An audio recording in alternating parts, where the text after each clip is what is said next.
7, please.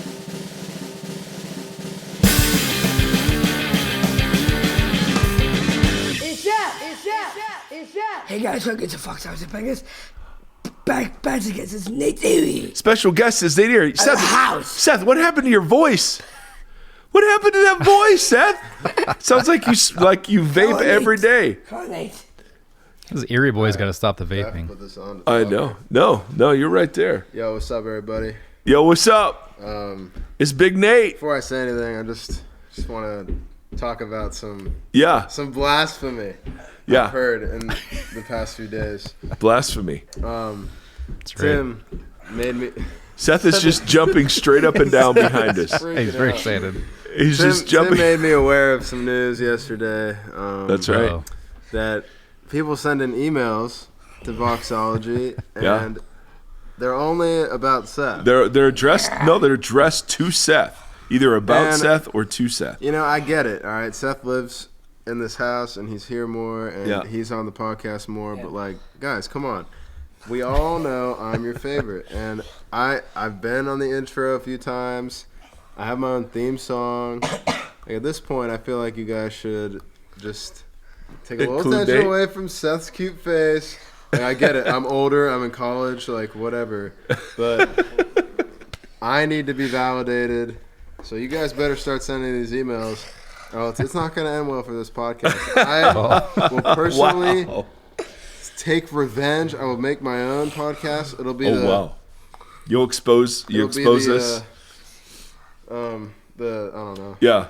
The Knoxology podcast, because it's a knockoff, and I will. Oh, I like that. Knoxology. I'm just kidding, guys. I love it. Nate, okay, Tim, hate that Seth was on it. Nate feels up too. I was a little offended, but it's all right. Of course. You're not as cute. I'm not as cute, right? Obviously, I'm not as appealing. I mean, Seffi, let's hear that voice, dude. Yeah. Just talk. Yeah.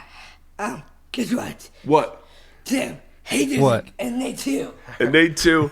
Seth Erre sounds like he's been smoking 12 packs a day right now. Gotta cut that kid off. What? You want me to say it? Hit the theme song. Nah, Steffi, I got beef with you. Everybody likes you more. Yeah, it's true. All right, listen, I only say this if you guys start sending emails. Okay, let's do it. Here we go. You ready? All right, I'll send you an email. You ready, Tim? Yep. Yeah. Hit my theme song. What's up, everybody? You know what time it is. It's Nate. Play my theme song. Yeah.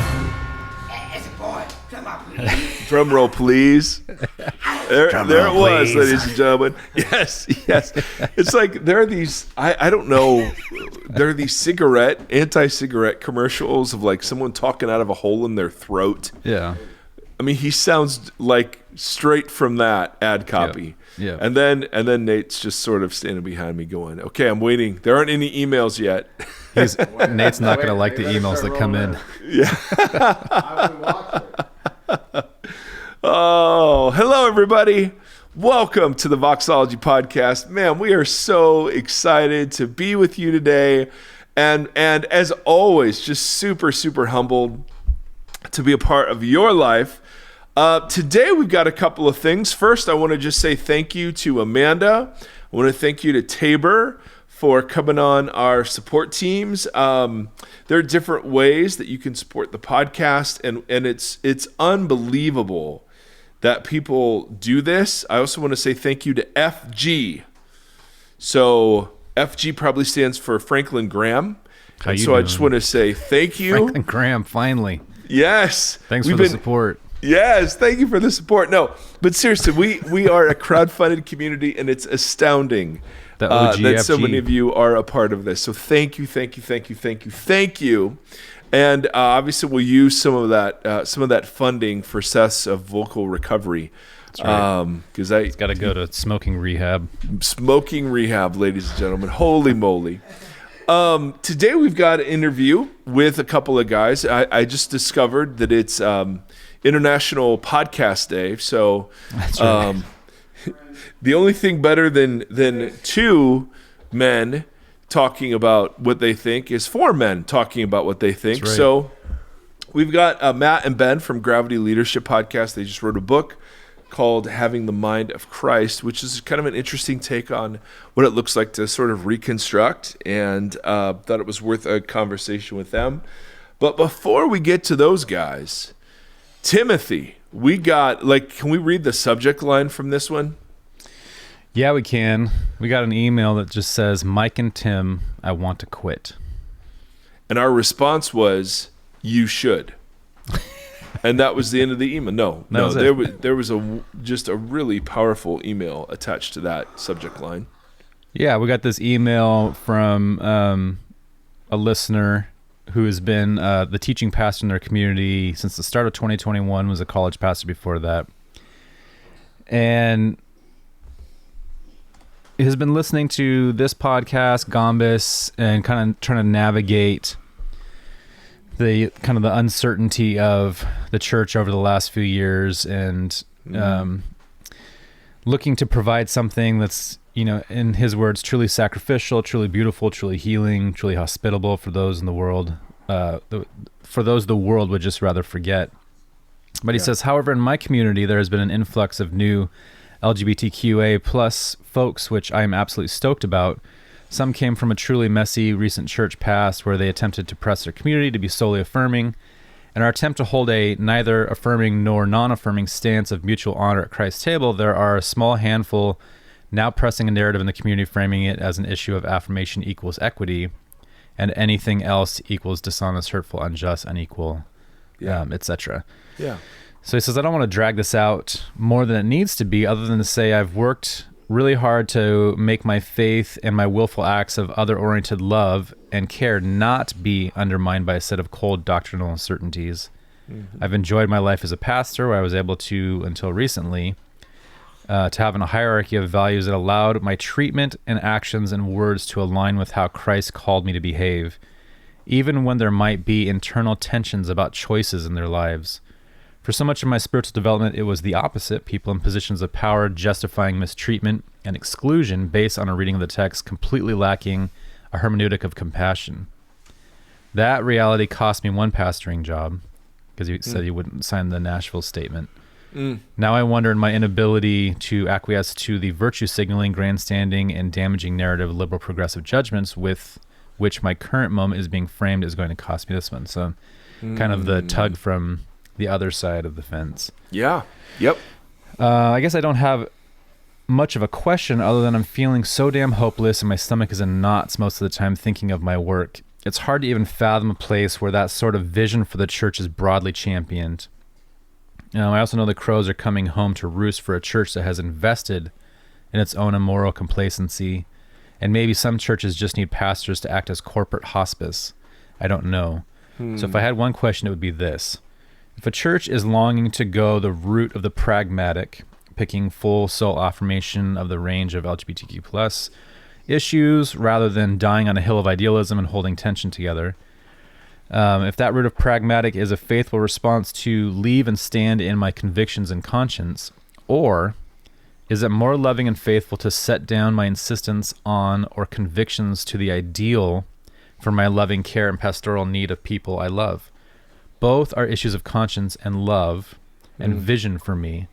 I see a lot of evidence in both in the life of Jesus, choosing to be with the reality in front of him at the cost of his own reputation, and as a matter of enveloping the unclean to make it clean, and then also Jesus choosing not to have a panicked anxiety every time someone walked away or when he'd leave a town with some unhealed because he had a broader vision to walk towards. Yeah. So just, I asked him if we could read this because I think this is such a common place that a lot of pastors, right? So we've talked a lot about how the last 4 years, the percentage of people that left the pastoral, vocation, it was like 37% to 40%. Yeah. It's a huge turnover, and almost all of it has come from different versions of this, right? Different versions of a willingness or an unwillingness to acquiesce to congregational demands or cultural demands or whatever. So that would be good. We interacted back and forth a little bit, and there's one other thing that he shared that I thought was a powerful kind of metaphor, as he talked about he was talking with a mentor, and let's see if I can. He said, my spiritual mentor said today that's what peacemakers do. That's what peacemakers do. They get crucified. As he held his hands out to both sides, visualizing holding tension. And that's why Scripture says they will be called the sons and daughters of God. And we've seen that, right? We've seen a lot of that with the, something I've held that you said a couple of years ago was the difference between peacekeepers and peacemakers. And I've that was a very helpful definition that I've kind of held with a lot of topics. Like, what does it mean to make peace, and what does it mean to keep peace? And so you see that a lot in this email, where there is an invitation for pastors, I think he called it the corporate hospice, to keep the peace. And I think elder boards are kind of pushed that too, right? Like, this is, there's a financial incentive to do it. Exactly. And so being a peacemaker ending in crucifixion, I mean, history is riddled with that. Well, there's good crucifixion and then martyrdom. And so we're not looking for martyrs. Right? Yeah. Because the hey, I'm going to die on this hill, and that's why I love our brother here is wrestling in this very real tension. Yes. Because there obviously you could deal with the real and the pragmatic and go on. So Tim, there isn't anybody better on the planet for someone like that to interact with than you, because you live in the middle of all of that. Yes. Too, personally, and in the stuff that you're doing with your micro community, and I just, you're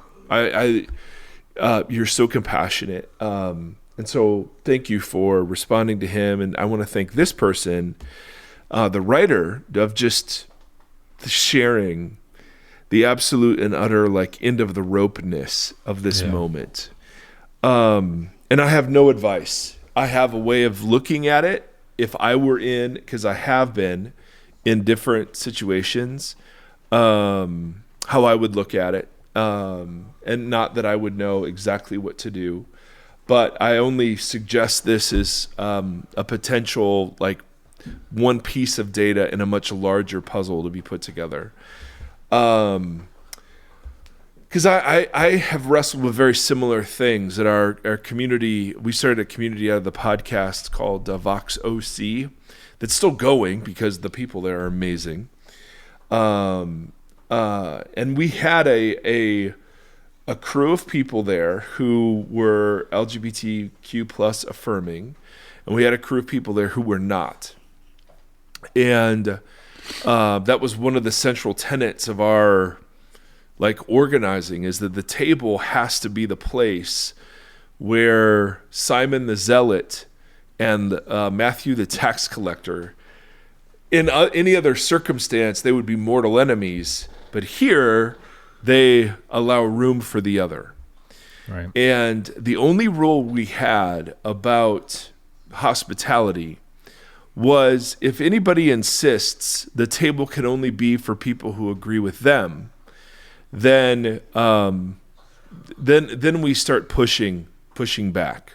So on either side of that, if we're trying to hold two things in tension, if somebody, because there were people who would press me into, I think these people are in sin, and I think you're in sin for allowing them to serve and take communion and whatever, then great.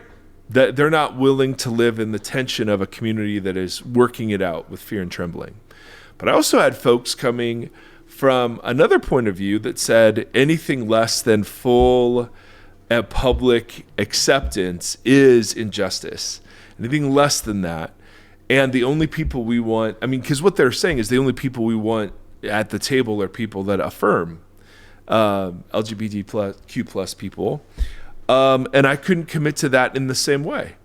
And so to me, it wasn't an ideal I was dying on. It was the practice of hospitality that I see central to the ministry of Jesus.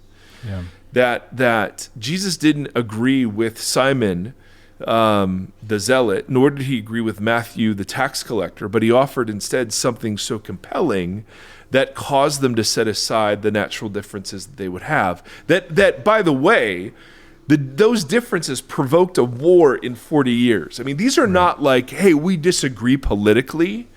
This is like zealots became assassins and would murder Roman officials and tax gatherers within 30 years of the table of Jesus. So this isn't some like, hey, we're talking about real harm. No, this was like real harm. You know what I mean? And so my encouragement to those of us who find ourselves pressed to shape the table towards the whim of one part of the community or another is a simple and joyful non-compliance with those requests. That central to being the church is living with people who really disagree. Now, there are instances of real harm, and that the table has to be guarded. Right? If somebody popped up at a communion service and shouted, how much God hated gay people and that they weren't welcome to the kingdom, well, that person's got to do some repenting before they're welcomed back with the same hospitality they initially received. Right? Likewise, if someone is an abuser, verbally, spiritually, emotionally, physically, sexually, right? Like they're welcome at the table of Jesus. But we're gonna put guardrails around our table to protect people. So there are instances where disagreements produce very deep and real harm, and I don't want to ever minimize that. Right. But I also think there are disagreements that have become litmus tests with certain segments, and I'm not saying, this is what this person is dealing with. Right. But in my experience, there are litmus tests. It could be the Bible has to be inerrant. It could be literal 7-day creation, or you don't believe the Bible. It could be you got to vote Republican, or you don't believe the Bible. It could be you got to be affirming you're not, truly pursuing the justice of Christ or whatever. I see Jesus resisting all of those you have tos, and instead inviting them all to the table. And being at the table means you have to make room for the other. Yeah. And I know many in the LGBTQ plus community would say, dude, they've done real harm. Like look at the suicide rate. Look at the way that we've been kicked out of churches and homes. Look at the mental health issues that are staggering, within our community. And for you to just sit there and say, well, there have to be other people welcome to the table too. That's easy for you, and it's an expression, Mike, of your privilege to do so. Right? Yeah, and that's center of that. That's like the one conversation that's difficult for me always. And I think I've mentioned this before. It's just that in that affirming, non-affirming, both at the table thing, it's always, there's still only one like group that's being othered in that conversation, because it's not the LGBTQ plus people are not being asked to like approve of or not approve of the straight dynamic. It's only on the other side of the fence. And so we are in some ways asking people to sacrifice some amount of like agency to be a part of the conversation of being welcome. It's just an interesting, I was teaching on the MLK speech yesterday in class, and I do it every semester, the I Have a Dream speech, and where we look at some Maya Angelou poems that she interacts with that stuff. But every semester I teach it, something else sticks out to me in it. And it's just like the speech is cool. Genius for a lot of reasons, but the rhetorical construction of the actual words that he uses are just like they're a next level. But at the end of it, he goes through the list of like Protestants, Catholics, Jew, Gentiles as this way of talking about black and white and the fight between. He just kind of riddles off these things. It doesn't go into them, but just kind of lists these things that everybody has a reference point to. Yeah. And I was just struck by how tight, because all the ones that he mentioned, they all had, like you were just saying, like super violent. Their relationships led to like extreme violence, in a lot of cases war, and just extreme othering to the point of death. Yeah. And I was like, but they're all like the ones that, it's Jew, Gentile, it's people that they're always really closely knit, but drew a really sharp line in between Protestants, Catholics, like black, white, like they're such tightly close parties, but I don't know, I don't know why I bring that into this, but it struck me just the hard lines that we draw that lead to such gnarly persecution then end up leading to violence a lot of the time is just kind of it's an overwhelming history of humanity. Absolutely. I was thinking about it, like when we talk about like the moral compass of humans and how we invite people into Christianity so they might understand morality and love. And this is a tangent now, so I'll stop. But I've been really struck by like the idea of like, what is Jesus advocating for? Who is he advocating to, and what is he advocating? And we've talked a lot about what true humanity looks like. Right. And it begs a question of like, can true humanity be found or experienced outside of Jesus? Right. Because we were very salvation oriented. That was kind of the goal. But you look at Gandhi or someone like that, he ended a war through peaceful action. Like that was pretty human, like a peak human kind of, I don't know. So it's just like, what is it that we are trying to achieve in meeting together and inviting people to a table? Yeah. Is it, if it's not salvation, if it is loving people and helping them into their true humanness, it changes the dynamic of that invitation and then the dynamic of the conversation at the table. Absolutely. Absolutely. Absolutely. And was the black community giving more than the white community? Absolutely. Yes. Yep. You bet. You bet. And the presence of the black community at the table indicted the attitudes and actions of the white community. So I agree that it's not always an equal share, but there's no other way that love works. There's just no other way. Yeah. That's why we don't do it. It's not pragmatic. It's not effective, right? There are times we swallow injustice, right, for the sake of a greater whole. And I know easy for me to say, I got that. But when you look at Jesus sharing meals with Pharisees and Jesus sharing meals with sinners, how was it that so many Pharisees in the book of Acts anyway came to follow this Jesus? Mm-hmm. And be a part of a movement that was made up of so many sinners. Right. I mean, proximity matters. And so, I know I don't have it perfectly figured out, but I don't think anybody does.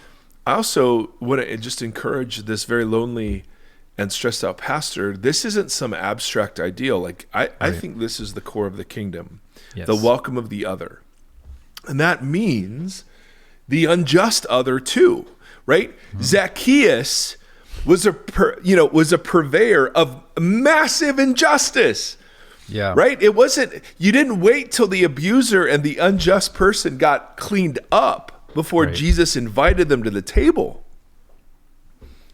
You know what I'm saying? Now that's Jesus, and I'm not, in any way, shape, or form, and we're not in any way, shape, or form like able to hold all of that together in the way that he did. That would be a great conversation or podcast episode, is just, what does it mean to be Christ-like? Because you're not Jesus, I'm not Jesus, but we do sometimes let that filter into what it means to be a Christian, and emulating Jesus. There's limits to that I'm just not capable of. Totally. Is that really what I'm being called to? Yes. But I think it's interesting, like, the example of Vox OC, I'd be curious if there's other pastors out there that would like email in and tell their stories, because you guys were able to build that from the ground level. Totally. And he's working in something that he kind of came into. And there were all kinds of weaknesses to it too. I mean, not that we ever did it right. I got in a huge argument with a guy here in Tennessee who kind of represents training for FG? Parents. Huh? Was it FG? No. But he kind of is a trainer for parents on how to respond to the LGBTQ pluses movement, about, gender identity and sexual orientation and so on. And he is a Jesus lover. He is same-sex attracted. He is a good man. But he just said, we described the posture that we were trying to take. He's like, well, it just doesn't work. There's just you will be forced to choose. And he and I got in kind of heated argument about that. He just said that he's never seen it work. And I said, well, until you've seen the kingdom, then okay. That doesn't mitigate the point. Yeah. And so I think Seth is doing the itsy bitsy spider up on my head. Where the podcast on video would be. Yeah, because he's tickling my belly. His hand is laying just at my like feet. a spider on Mike's shoulder and head right now. Oh my goodness, yes. Just ridiculous. Anyway, such a good question. Yeah. Please keep us posted. We'd love to hear your thoughts, even about this short sort of conversation. Anyway, we want to get to the interview. So, Sethy, do you want to say goodbye to everybody? Nate. No, Nate's upstairs. Who cares about Nate? Okay. All right, let's just do Seth. Yeah. All right? Let's do Seth. Yeah, because Seth's getting all the emails. Yeah. All right. So first of all, Seth. Yeah. What do you want to do today? Should we count? Should we count? Should we do letters? No. Should we do colors? No. What do you want to do? Let's do the Shema. Oh, we're doing the Shema again. All right, you ready? All right, get close here talking to this because your voice is ridiculous. My voice is ticklish. Yeah, it is. Ready? Shema Israel, Adonai Elohim, Adonai God. Hear Israel, the Lord God, our Lord. I love you, God, with a heart, soul, mind, and strength. Never of myself. The bless you, keep you. Oh, we're doing the blessing too. May the Lord bless you and keep you. Face, goodbye, bless you. So we get this taste, make a pleasure. Fox out your podcast. Yeah. Bless to you. Amen. Man, Seth, you're on fire. Give you peace. And give you peace in these days, right? You guys figure, was it? You guys are missing. We are Tim, Stafford, Mike, Stafford, and Nate. Yeah, it's Tim, Stafford, Denny, Mike, and Nate, and a big cough after that. And Fox, we are Fox out your podcast. And there you have it. Done. See you next time. Done.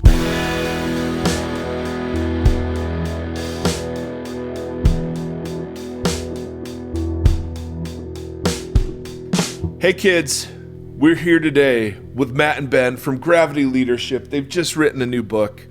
And today, of all days, it's super exciting because it is International Podcast Day. Today, the day that we're recording this. Yes, where middle-aged men everywhere rejoice that there is now a platform to make sure the world knows what we're thinking about.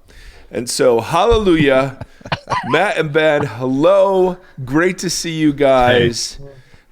Speaking of middle-aged men. Well, I mean, I think I'm probably the middle-agest of all of us, right? You guys are late 30s, correct? Yeah, perfect. Yeah, sure. Yeah. Perfect. Yeah. Not actually. I just turned 47, Mike. I don't know how old you are. I am much younger than that. Okay, if time worked backwards. Maybe I'm the middle-agest. Very good. So, I don't even know what that means. That's heavy. And Ben Sternke have just written a book, Having the Mind of Christ, and which is a wonderful, wonderful title. And I spent the week reading it. But I've known these two gentlemen. They host Gravity Leadership Podcast, but it's bigger than that, right? It's not just a podcast, right? It's a thing. Yeah. Right. It's kind of we do a lot of coaching, training for Christians and Christian leaders in terms of like a practical spirituality that helps root our lives in the love of God and lead from that place. So yeah, that's the podcast supports that. That's kind of our main work. So and the book seems like it's kind of coming out as a example or synopsis or extension of that work. And it's interesting. You both kind of begin with your stories, and I'd love to start there a little bit because, you know, in your own way, and we've spent, obviously you guys have too, but we've spent time talking about this, whether you call it deconstruction or not, but it's a thing that is really happening in the world. And each of you kind of went through a journey that way personally, and so I'd love to kind of hear from each of you, if you would, just a little bit about your story, and then I'd love to hear kind of how that led you to some of the stuff you're doing today. So either one of you, go ahead and start us off. Yeah, I'll give us a start. Maybe where Ben and I, the genesis for Gravity Leadership was catalyzed or was started. We worked for a parachurch ministry that this is about 8 years ago now, Ben. Can you believe that? Jeez. Time warp since then. Dude, Ben is eating some string cheese, and it is amazing. Yeah, I'm sorry, guys. I'm having some lunch. I'm what's trying to going make on, it. Ben? No, Well, bro, this is It's lunchtime. as we nourish All right. others, so we are nourished. all right, Yeah, Ben. that's kinda I'll what's take it happening. from here, Ben. I got So it. Matt, you're just telling your story, and You I'm just being relax. nourished by your story, and Just then string- I'm also being nourished by the string cheese. Yeah, string that cheese. I got some carrots and hummus. Oh, look how We healthy worked. you are. Not today. We worked for a kind of a parachurch ministry that was pretty traumatic for both of us. The ministry kind of folded. The leader was doing some shenanigans. We didn't have the language at the time. This is 8 years ago, but now we would all identify this as kind of the standard narcissistic playbook of, somebody who's unable to be wrong, who has a reality distortion field around him, has to blame other people for things. Coming out of that was not just metaphorically traumatic, but like, diagnosed with some trauma. It was really difficult. And there was this choice, Mike, like, we kind of reached what we thought was the epicenter of what God was doing in North America. And at the center of it, it was rotten. And it was, devastating, I think, personally, and financially and all other ways too. And so it was like we had a real legitimate crisis, existential crisis. Like, do we just eschew this and scrap it, or do we go back do we try to reclaim something from the ashes, from the rubble of kind of what we thought we were doing, thought we were building. And so Gravity comes out of having to go, what was missing here? Why did this happen? We can say things and we throw around phrases like, all of us are, all of us are deserve hell, or all of us are totally depraved, or there's no good in us at all, and we're all sinners, saved by grace, and being a Christian doesn't make you a better person. But at some point, right, if we're supposed to be known by our love, shouldn't being a Christian make you a better person? Shouldn't it actually do that work? You'd think. The New Testament seems to presume that it will. Right. And the early church seemed to presume that it will. So why aren't we better people? Was the question that animated us. Boy, that's a great to then question. Create. Especially in the midst of all the activity that we're invited into that supposedly makes us better, and we realize it actually doesn't. Yes. Yeah. Being busy doesn't make you better. And so that was sort of then like I don't know, it was either this or like it would kind of just burn the canoe moment, like we're going to go back and try to, what do we miss? What have we missed about Jesus and about the kingdom of God that has led us to become kind of, class A jerks? Yeah. And so Gravity became an expression of asking that question with other people. But then how did the church, where did the church enter in? Did the church become an expression of the podcast, or the podcast an expression of the church? Yeah, I'll share this, Ben, and then you can jump in. The podcast came about because I was tired of writing. like literally, that's how strategic it was. I just was tired of writing, and I also felt like there was a whole group of people that wouldn't read a blog post, but that listen to Vox or listen to other podcasts, and we could introduce ourselves to them. Also, too, I don't know, Mike, or Tim, if you've had this experience, when you meet people who listen to your podcast, they feel like they know you. Yeah. There's an intimacy to this medium that you don't get when you're reading usually something on a screen on a laptop. And so it was the intimacy and also just the market that led us to start the podcast. But Ben, you want to talk a little bit about the church? Yeah. So Gravity started before the podcast started, and the church started before the podcast started. We coming out of this season that Matt talked about, we did decide that we wanted to kind of work on reclaiming something, and we knew it had to do with love. We knew, the New Testament seems to focus on this so much. And so we wanted to get particular about it and specific about it. and to say, what does it look like to become more loving? Like, is that just a nice idea, or is it is it a feeling, or, are there concrete ways of sort of looking at that and actually cultivating that in a community? So anyway, that was what animated Gravity. And so we began to work with some people. Matt had moved. We'd lived in the same town for a little while. While you were doing the parachurch thing. Yeah, while we were doing the parachurch thing. And then Matt moved before we did, but before my family did. And so for a season, we were kind of working in separate parts of the country. And, but I think pretty quickly realized that a lot of what we were doing with other leaders through Gravity, we desperately wanted to have that rooted in an actual local community where we were working this out, and it wasn't just theory or, you know what I mean? Like, it had to be a practice for us as well. And so quickly realized that if we're going to keep doing Gravity, we probably need to like plant a church, or start a community where this is kind of the animating focus of this community is to say, let's take love seriously. Let's disciple people into practices that cultivate love in a community. Let's have really concrete ways of knowing what that looks like. And so after my son was going through his senior year of high school, where we lived, and so that's one of the reasons we stayed behind. But eventually discerned this call to plant something together, and so we planted the Table is our church here in Indianapolis, and we started that we started having meetings around it in 2015 when my family moved. What were some of the? So they've all kind of developed together. No, and that's so smart.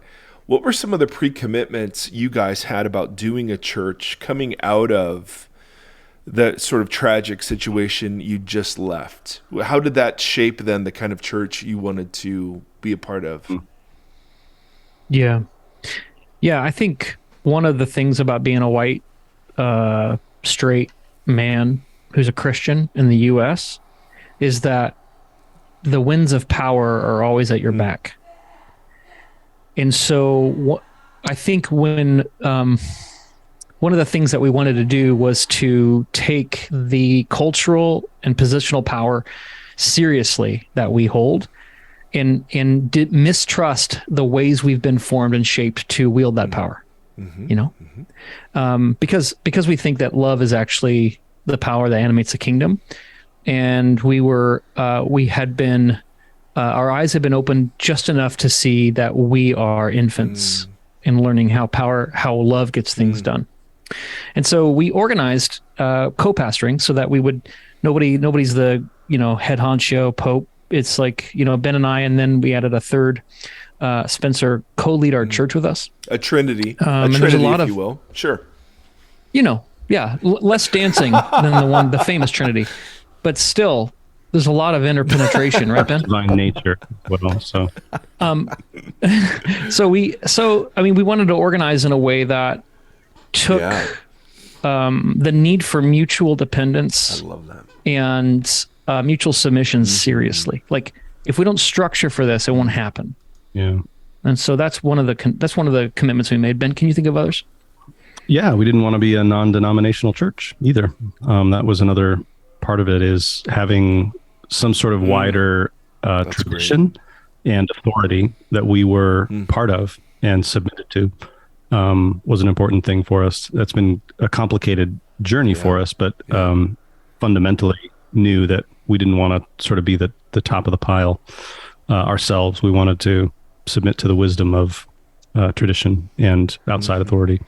And so that was another way that we, I think, organized ourselves. We one of the other things I can think of is that we didn't start with a church service. We started with cultivating community and kind of doing discipleship together and saying, like, what does it look like for us to learn how to love one another? And let's let that inform how we learn to worship together, and all that kind of thing. So definitely tradition and traditional church practices inform that as well. And so we do have a very, it's a very traditional church service. It's sacramental liturgical church service. And so we didn't try to reinvent the wheel in that case, but I think but that's a good thing. It was important for us to, I think the important thing was that we began with discipleship, and sort of that process of discipleship that also forms the basis of kind of what we take leaders through in Gravity. It does form the basis of how our community functions together. And so if you want to be a leader in our community, like, this is kind of the 101. Like, you got to learn how to relate to the community in this way.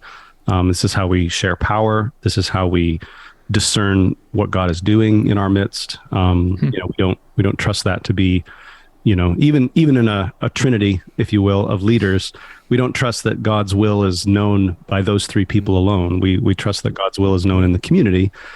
And so we had to establish some practices so that, because I've seen that go bad as well, where like nobody wants to lead, nobody wants to take responsibility to lead. And so it ends up being kind of the democracy of the most anxious person. The most anxious person wins and gets to decide everything that happens because nobody else wants to take any responsibility.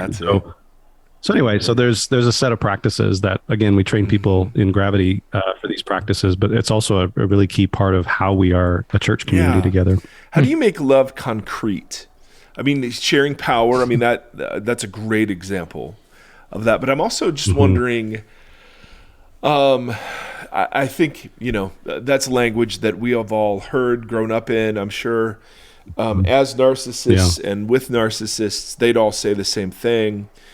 So how did you guys come out of that really painful, personally and professionally, environment? You realized, okay, well, that's the animating force of the kingdom, but how do we make that a concrete thing? And obviously, I mean, the co-pastoring, I love the being part of a tradition, totally get that. But are there other ways that you intentionally go after that? Because I'm not sure a ton of us take that seriously. We all would agree. That's exactly it. And there's a significant portions of the book that you mentioned earlier are about this. So I think I'd say one artifact that's been important in terms of making love concrete is learning to be really sensitive to when I am trying to use some sort of coercive power to manipulate or get my way. Even if my way, I'm pretty convinced is good, it's going to be best for everybody if we just do it my way, if we just do it this way. I'm not like being a jerk, but there's things that are important to me. And so, I feel like it should be done this way. So one of the things that's been important for me and the people that I'm sort of discipling is learning how to discern what that feels like in my body when I am angling for something, when I'm trying to get some sort of need met. And I think love doesn't coerce. I mean, I read that somewhere. And so, love doesn't coerce. And so I have to reckon with my own desires in that moment then. So one of the things I think about making love concrete is it doesn't coerce. Instead, it owns and names what is desired and holds that vulnerably to the other person or the community and says, well, here's what I want. I don't know why I want it. But this is what occurs to me as what might be the best solution. And this matters to me for some reason, So that's one thing that occurs to me, is that I think one way that I've seen love, be concrete in my own life is when I can find my way into that posture rather than sort of trying to manipulate or coerce. Boy. Yeah. Other things come to mind for you, Matt? Yeah, we're 15 minutes into this, so let me do the first Jesus juke. What? I think we learned this. Didn't see that coming, did you? We learned this from Jesus, right? So at some point, if God is love and Jesus reveals God to us, then Jesus is never doing anything that is not loving. And so what is the operational intelligence that Jesus lives in, abides in, embodies, and how do we mine that out? How do we learn from that, right? So what Ben is talking about, Jesus's fundamental discipleship question is, what do you want? What are you seeking? And he gets so excited, not when people are smart, not when people are good. He gets excited when people will own what they want and name it to him. So there's a reckoning of desire that is fundamental in learning how to love, that we see Jesus embody right? But also invite other people into. Because when people are able to own and face what they want and hold it before Jesus, then there's a place of, then there's an altar call there. Like there's an actual salvation moment, right? A kairos, a portal opens up into the kingdom, and people can decide if they want to get out of a tree or if they want to go away sad. There's just this moment, this moment of reckoning. So for us then, watching Jesus, how does he love? How is he able to walk, for instance, into a really highly contentious, violent situation and write in the sand and ask questions and empower, stand with a marginalized person and love the people with the rocks and love her? Like, how does that happen? Man. Yeah, that is so good. So one answer that I'm hearing from the two of you and I see expressed in the book is that the path to sort of becoming that kind of person doesn't start by just a lot of effort or even engaging in the classic spiritual disciplines sort of in an untrained, unintentional kind of way. It starts with having the mind of Christ, which is this really, kind of conceptual, abstract invitation that Paul invites us into. And again, it's like, love one another. We're like, oh, well, yeah, of course. But what does that mean exactly? And how did you guys see that as a missing element on the journey towards becoming that kind of love? Yeah. Well, I think one of the ways to answer that is that we just noticed that practices in and of themselves were insufficient, because some of the people who, you see this in the Gospels as well, right? The people who were the most caustic opponents of Jesus were the people who ostensibly, practiced the disciplines really well. They fasted twice a week. They tithed their mint and their dill. They observed the Sabbath. All this stuff that's supposed to lead you into life was not. So you see this in the Gospels, and you see this in everyday life. Some of the people who've attended church their whole life, that it doesn't seem to be making them more loving. Sure. So we were trying to, and so that's one thing, is the insufficiency of practices, but then also realizing that, to go back to my example about coercion, if I realize that I am trying to get my way, I actually need a different vision of reality that empowers me to lay down what I want. I can't just lay it down because it's the right thing to do. Because the reason I'm not laying it down is because I have a vision of what reality is like, or what God is like, or what life in the kingdom is like, or who I am, or like I have this vision that makes me think that this is the only option. And so this is where some of the axioms then in the book came from. Is it's an invitation into like putting on a new lens, putting on some new glasses that say, well, what if God was just present and working in the midst of my anxiety about this situation? What if I don't need to get rid of my anxiety by making sure that this other person chooses the right thing that I want them to choose, and then God can be at work in their life? What if God's at work in their life even if we make the wrong choice here? What if God's present? What if nothing is threatening that?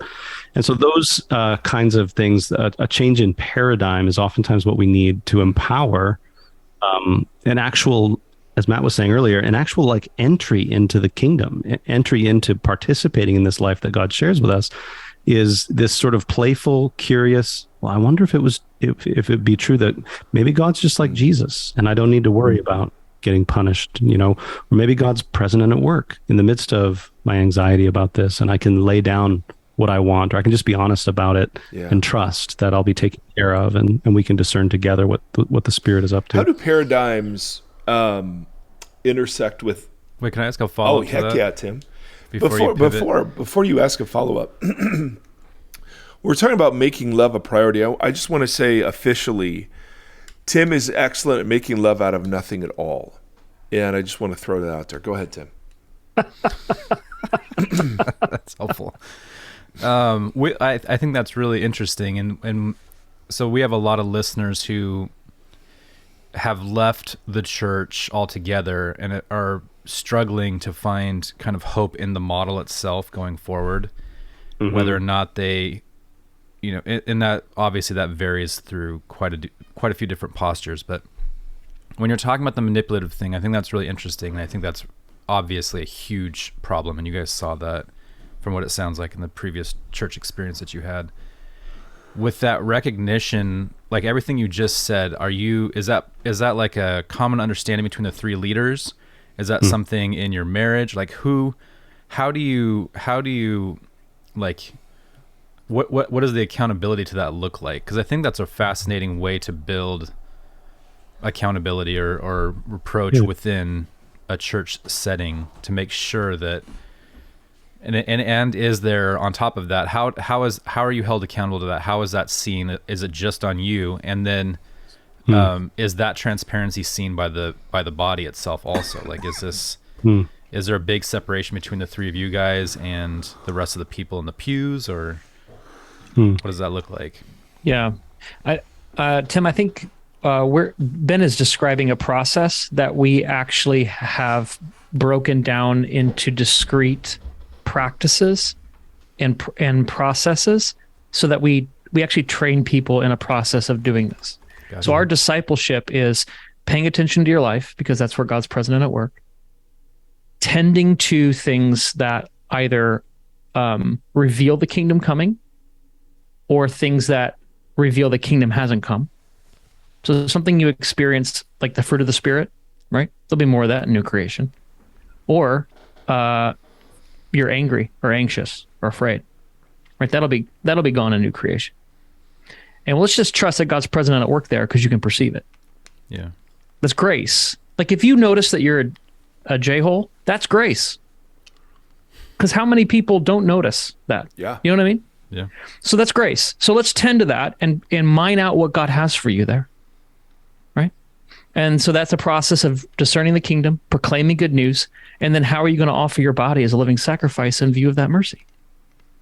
And it doesn't have to be perfect. You don't have to fix it. All you got to do is take one step of faith, one concrete, tangible step of faith.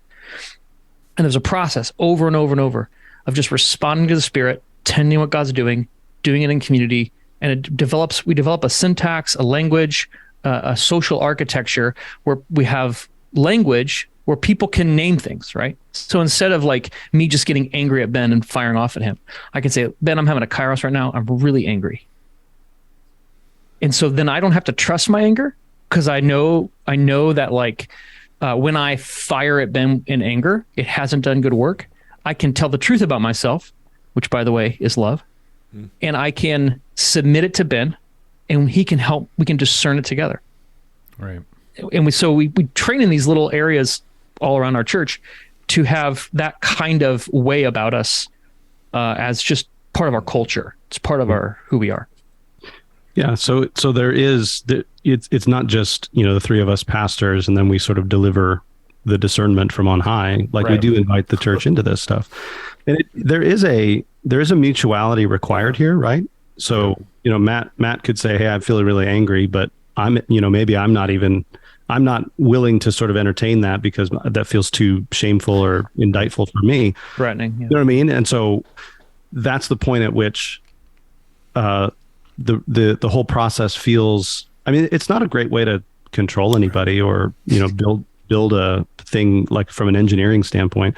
But there are practices where we can invite one another into this, and we don't practice it perfectly, obviously, like we mess up, but I think there's enough of these artifacts in our culture that normally these situations very quickly get called back into this kind of arena where you say, okay, let me process what's going on here.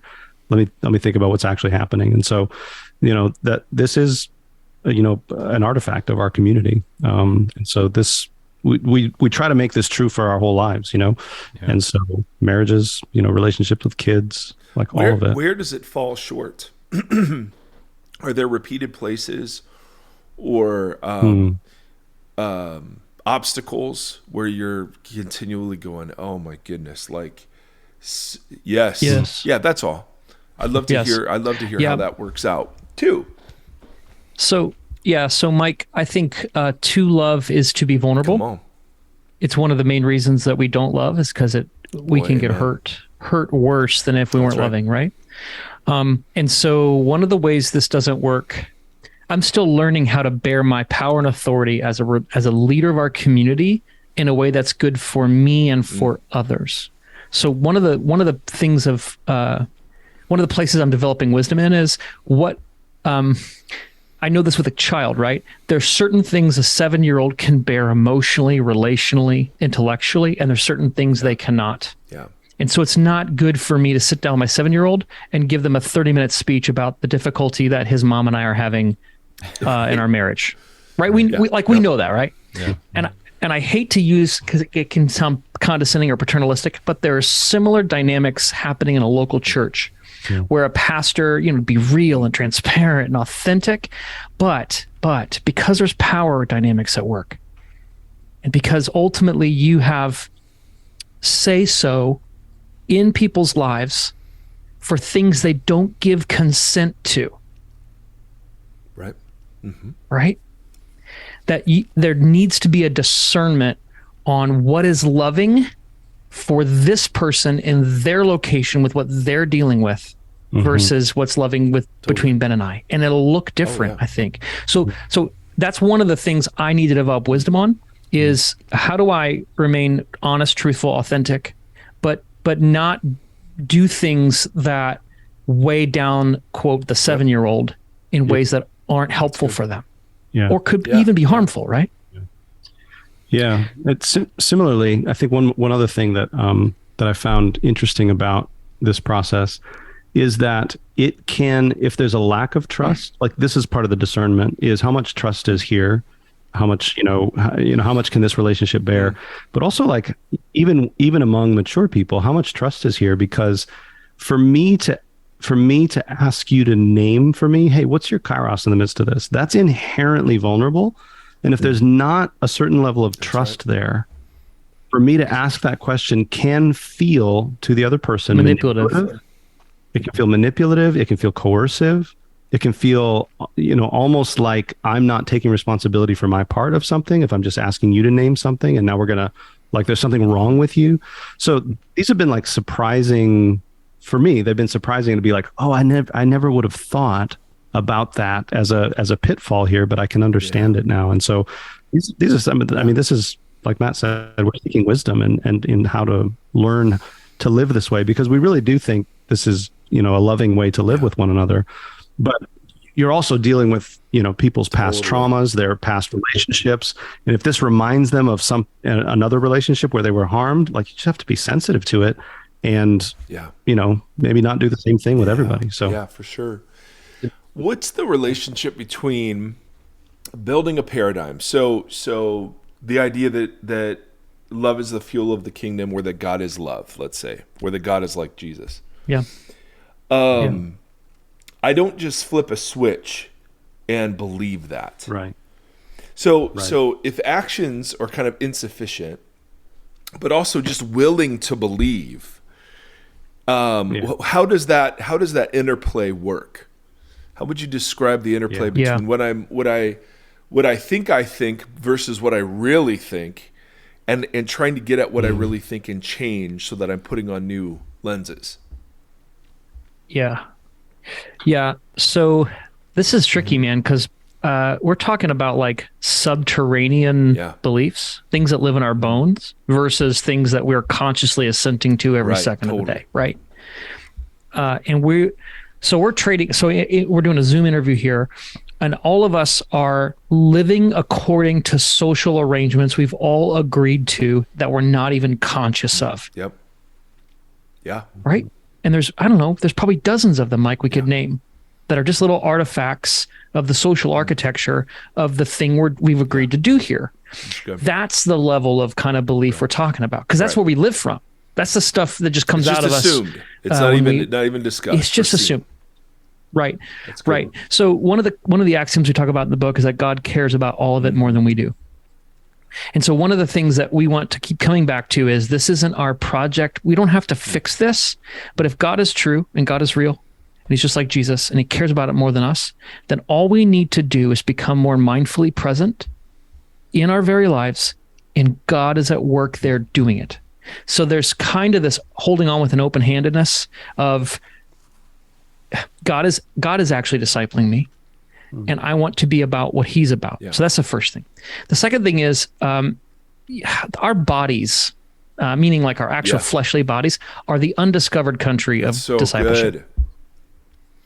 It's we are, our philosophical tradition, meaning kind of the Western white tradition, we are so ignorant about the knowledge and wisdom and life of the body. And so one of the things that I believe is, and I think I heard Richard Rohr say this the first time, but we don't think ourselves into new paradigms, but we actually live ourselves into new paradigms. We actually experiment with trusting something different, and it actually gets into our bones that way. We live our ways into new ways of thinking. Another way to say that. And that's a great. You model that well in the book by having practices after each sort of lens that you present that are embodying that approach. Yeah. And I think this is a logic of like Philippians 1:7-9, the logic of Romans 12:1-2. Like there's this discerning what's good, pleasing, and perfect, but it's after you offer your body. So you got to offer your body in order to have the mind of Christ. Yes. Yes, which is so interesting because we hear mind of Christ and it's just a conceptual, ethereal world of abstract ideas.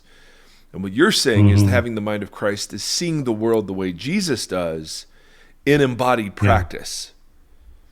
Yeah. Yes. And the way to double click on that, the way that we do that is through these. So it's not practice as an engineering project to fix me up. It's practice as tentative, experimental, trying things out. Like, okay, if God was present and at work, what would that change about how I respond to this? Well, let me just try that. Let me just try a little step of, I'm gonna talk to my kid and give them no advice. I'm gonna give them no advice, just in this one conversation, just as an experiment to see if that helps. Because I'm just trusting that God's present and at work in their life, and that they don't need me to speak into this right now. That's just one example of like the kind of practices that we're talking about. They might be spiritual disciplines, here and there, but it's these discrete, like concrete, specific, small, sometimes moments where we're trying on the lens, and that sort of that temporary, like, I wonder what it would be like if, that kind of attitude, I think, really helps us enter into these practices more playfully and more like experimentally. Just to be like, well, I don't know if it's true, but let's see what happens if I try if I try this. One of the most interesting chapter for me personally was love reckons with power, and love always reckons with power. And you guys embody that in your language and the way that you've structured your church community. We haven't discussed it, but I'm sure in the way that you lead Gravity at the same way. Can you make a case for that? Because I think what, I buy it completely, but so much of the deconstruction journey is the reckoning with the misuse of power. You guys experienced it. We've all experienced the misuse of power. So when we say love always reckons with power, okay, well, how does that flesh out in the life of Jesus in the early church? What's the theological? Just because I think there are some who would go, the whole justice thing. I mean, that's if we get to it kind of stuff. That's not gospel stuff. That's not central stuff. So I'm fishing for kind of how you'd respond to that sort of posture. Yeah. This axiom actually, all these axioms emerged through discipling people on the ground, and we realized we were talking past each other, and that we had different assumptions than the person we were working with. And so we had to name this assumption, pull it out so that we could try to transfer it. And so this axiom that you're mentioning, Mike, is we added this in the writing of the book. Like this emerged as we wrote the book. I think we have a tool that we use, an XY axis, when we talk about love. That'll be the subject of the next book. And we consistently, when we would teach this tool to people like us, white Western Christians, they loved it. When we taught the tool to women or non-white people or people who weren't from the West. They regularly reflected back to us that love worked differently for them, that this didn't help them. Wow. And so that was a kairos for us, Mike, right? Like, did we just create a colonial tool for like powerful white dudes? Or is this something so what do we have to learn here? So for me then, Jesus juke, went back to the Gospels and I noticed how Jesus would say, Martha, Martha, or you whitewashed tomb, or get behind me, Satan, or nothing. And in all those instances, if they actually are love, like how do we understand this? How do we understand a coherent understanding of what love lives like when sometimes you're calling people a brood of vipers? Yeah. And so you're right. And sometimes you're blessing people to go and sin no more.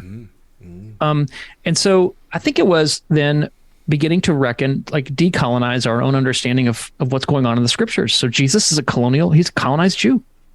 Mm-hmm. He's a colonized Jew who's his own people are prejudiced against because of where he's from. Mm-hmm. Yep. Right. So he's poor, dirt poor. So he knows what it means to be on the underside of culture, power, but he's also a man, right? And he's also a teacher that has massive, massive honor that gets accrued to him, and he accumulates.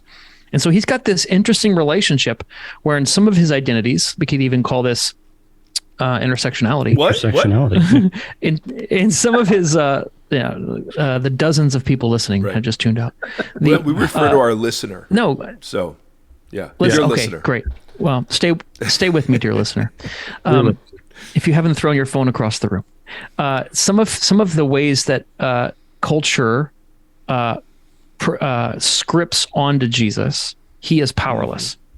And some of the ways that culture scripts onto Jesus, he has more power than anybody else. And this is one of the reasons why the religious leaders got so pissed at him, is because somebody who's that poor and from that part of the area with that kind of family pedigree should not have this much power. He was transgressing sort of a cultural norm, right? And so I think just noticing how Jesus used in every situation, he is reckoning with who has power, how do I redistribute this power, and how do I redefine as I redistribute what power is and what it does. Mm-hmm. And those three things, recognizing who has power, redistributing power, and then redefining power as I redistribute it, is what love does. It's what love does. So for me, it was just watching Jesus operate in love and power in ways that were at first baffling to me. Why are you doing something totally different here than you did elsewhere? But then if I start thinking about the people involved and how power is at work in their lives, then it begins to make more sense to me, Mike. It's more coherent. It actually, there's a logic in what Jesus is doing, and that changed everything for me. That's really good. Gentlemen, I'm grateful for your time today.